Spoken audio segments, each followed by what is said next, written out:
Third, advocate for generational transition in leadership. We call on government officials aged above 50 years to voluntarily step aside within 1 month, allowing room for qualified, visionary youth to assume leadership roles. If this call is ignored, we will move to enforce public accountability by publishing their names and declaring those positions open for young applicants through a transparent, merit-based process. 4, supply. We have now given them this team, and we believe this is the only team that can change everything we feel is not going in the right direction, because we have people who are more than 50 years and they are in government. They have worked there for far too long. That's why even the services in government is not moving. Yet we have majority of unemployed people. We have people who are in their 60s. They keep on pushing their retirement age. Yet majority of the young people cannot get jobs. That's why we are asking them, if they feel what the young people are feeling, if they feel the unemployability, if they know what young people are going through because their life is stuck, we ask you, you've been in government for far too long. It's only right, it's only patriotic if you can allow yourself to retire earlier so that young people can take those positions, because we are not going to beg anymore. We've been there.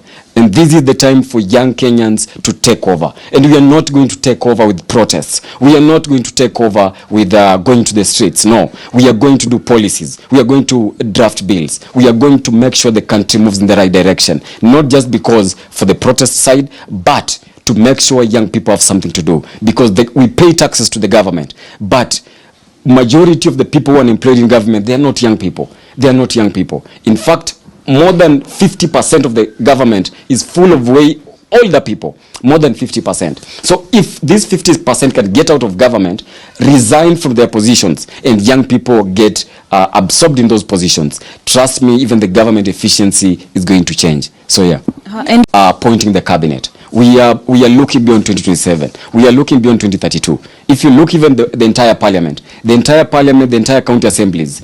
Case study. The other day, just last week, the governor for Kericho was in Senate for impeachment. You saw the type of MCAs the people of Kericho voted for. Yet Kericho County has a lot of learned young people. That's why I urge young people, we are not going to change anything through protest.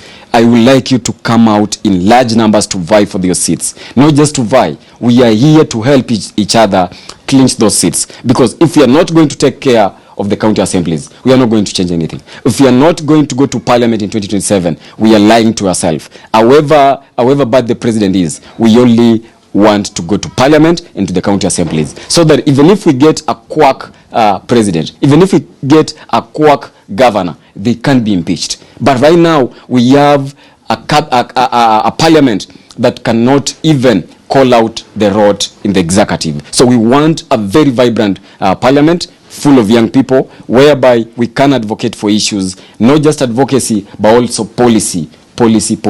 Yeah. In your statement, you've mentioned that you're giving these old politicians 50, above 50 years, yes, 1 month to step aside. If they don't comply on that, if they don't do that, what are you going to do as the man behind all these that you've just mentioned? They don't have an option. They have to go.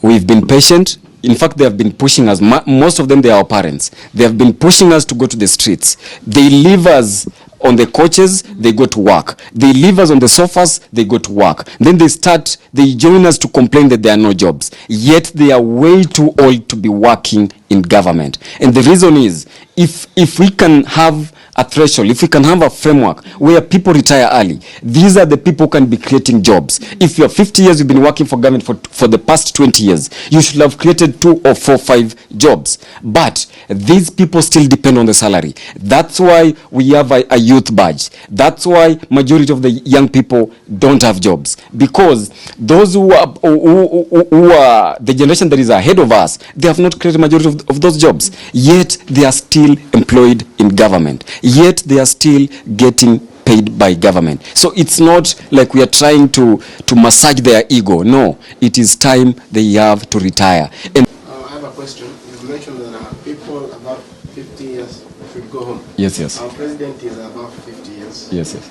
And maybe your people will wish to know. Is he among the people that should go? Is he among the people who should go home? Yes. Another question. we have seen people branding former deputy president as tribal. Yes. Are you willing to work with him as a Zalendo movement Yes. on national unity? Yes. Yes. Okay, yeah, your first question, you've asked the president is above 50 years. That's a very philosophical question. But I'll say this. The president is in an elective position. The people I'm talking about, these are people who are on a permanent and pensionable. People who have been employed for the past 20 or 30 years in government. Those are the people I'm talking about. I'm not talking about people who will be elected after 5 years. No. For President Ruto, the Kenyans will have their fate in 2027. We cannot decide for them. They will decide for themselves. Then your other question is, yes,